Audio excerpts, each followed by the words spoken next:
Olá, seja bem-vindo a mais uma aula de filosofia. Nós estamos trabalhando política e hoje nós vamos estudar a política de Rousseau, tá?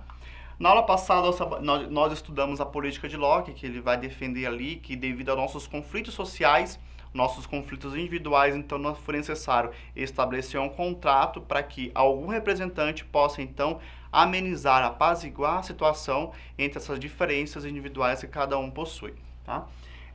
Vamos estudar a teoria política de Rousseau, como que se deu esse conceito de política, como que surgiu a política ali, de que forma a política vai se comportar diante de um conflito social. Tá? Jean-Jacques Rousseau, né, nasceu em 1712 e faleceu ali em 1778, né, em Genebra, na Suíça. Então, foi um filósofo que morreu, de certa forma, muito jovem, e na sua juventude também ele já passou a estudar uma filosofia política, tá? Em sua obra, o discurso sobre a origem da desigualdade entre os homens, e até trouxe para vocês aqui a primeira publicação que foi, né, da obra dele, ele glorifica os valores da vida natural e ataca a corrupção, a avareza e os vícios da sociedade civilizada. Exalta a liberdade que os selvagens teriam, né, naquela época, desfrutando da sua pureza e de seu estado natural. Contrapondo-se à falsidade e o artificialismo da vida civilizada. Naquela época, na visão de Rousseau, nós éramos seres mais livres, né, diferente da visão de Hobbes e Locke, né? Na visão de Hobbes e Locke, nós tínhamos ali uns conflitos com as pessoas, uma com a outra, por isso que deu o surgimento da política.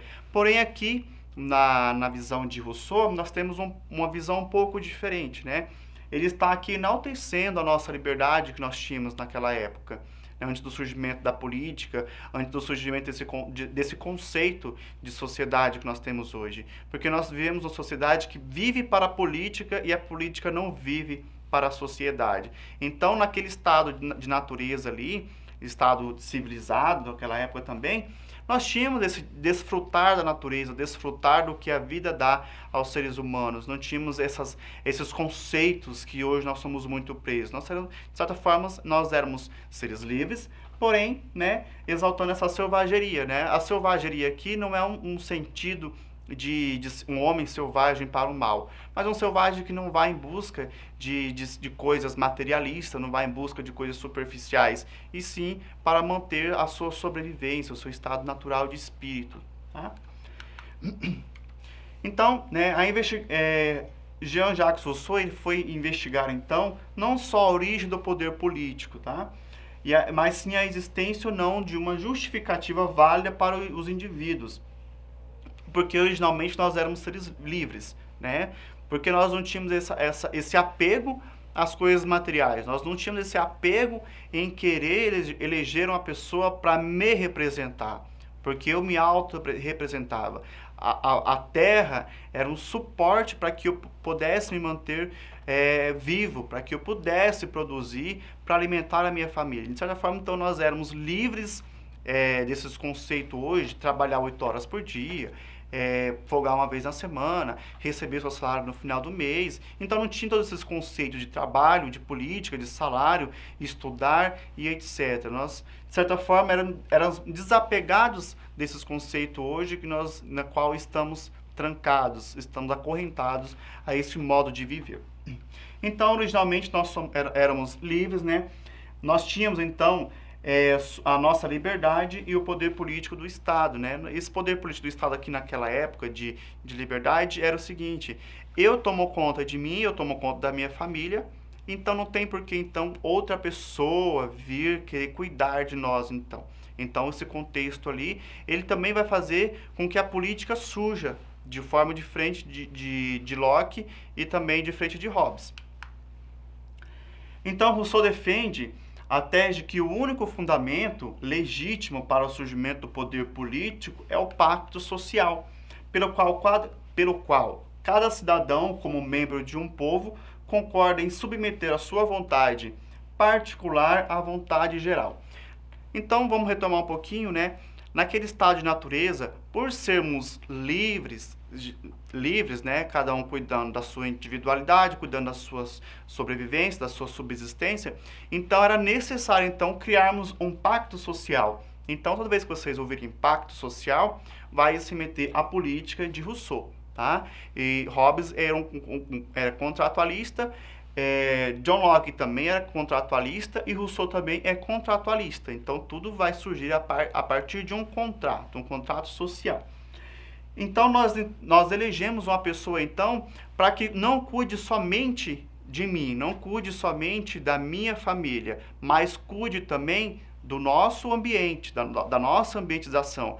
Ou seja, enquanto o meu vizinho tem a liberdade de produzir feijão, eu também tenho a liberdade de produzir milho. E quem que vai cuidar, então, para que nós possamos continuar produzindo, plantando? Então, nós temos que gerar um contrato social com todos que nos cercam para eleger uma pessoa para que possa cuidar, então, de todo esse patrimônio natural que nós temos. Então, ele vai surgir ali como um pacto social, né? Um pacto entre uma sociedade e uma pessoa, entre uma pessoa e várias outras pessoas, ou um grupo social, né, que vai representar também toda uma comunidade para cuidar todo o nosso meio de sobrevivência e subsistência. Então, né, na política de Rousseau, cada indivíduo ele se abdica da sua liberdade para obedecer a uma lei. Porém, as leis são formuladas diante ou mediante consentimento. Portanto, continua sendo livre. Ou seja, enquanto eu tenho a liberdade de cuidar do meu próprio território, no contrato social eu estou abdicando dessa liberdade, dando para outra pessoa. Então eu dou a ela a liberdade de cuidar de mim e cuidar também do meu território para que eu possa continuar produzindo. Isso também na atualidade é muito aplicada. Nós então damos liberdade a um poder policial para que possa cuidar da minha liberdade, para que possa cuidar então do meu patrimônio. Nós então damos, né, autoridade a um governador para poder contratar mais policiais para que possa cuidar das escolas, dos hospitais, possa contratar mais funcionários para poder fazer, por exemplo, asfalto na sua rua. Então, são essas liberdades que nós damos a certas pessoas, a certos grupos sociais ou grupos políticos, para que possa representar a minha liberdade. Então, não é o cidadão que vai aparecer, não é nunca um individual que vai aparecer. No contrato social, é sempre a vontade libertadora que vai corresponder a uma única pessoa ou várias pessoas que vai determinar como que deve ser, então, a evolução de uma sociedade. Quando nós falamos de sociedade, não é uma sociedade brasileira. Pode ser, por exemplo, um bairro de uma cidade que nós elegemos então, um representante do bairro. Então, esse representante ele vai em busca de novos recursos para o nosso bairro. Então, sociedade é onde você vive, né? O seu lugar específico ali, mas não uma nação como um todo, tá bom? Bom, por hoje é só. Eu aguardo vocês na próxima aula. Um abraço e até mais. Tchau, tchau.